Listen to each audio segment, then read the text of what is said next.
Welcome to the Banker Lamp. Please enjoy the video. You start by confirming the device model and iOS version because Face ID required stolen device protection changes with updates. You must sign into the Apple ID used for activation, enter the password, and keep your device passcode nearby. Once done, verify Find My iPhone is on in iCloud settings and confirm the phone is on a stable Wi-Fi or cellular connection.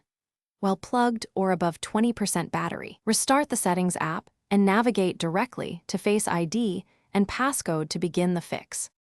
Next, you manipulate the settings. Go to Face ID and passcode and attempt to toggle the protection off, then back on to force a state refresh.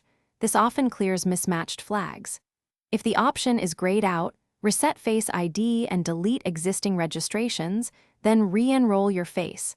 That rebuilds credentials tied to Secure Enclave.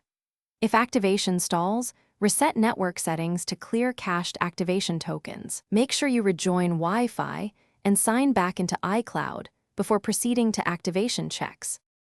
Finally, complete re-enrollment of Face ID and verify that stolen device protection appears enabled in settings. Check that Find My shows the device as protected. If the setting still refuses to toggle, sign out of iCloud, reboot the phone, sign back in, and retry. This refreshes activation tokens. If you still see errors, confirm Apple's activation services status, and then contact Apple support with the device serial number and proof of ownership, so they can clear any activation lock or server-side flags. Thanks for watching. If this was helpful, leave a like and consider subscribing. See you next time.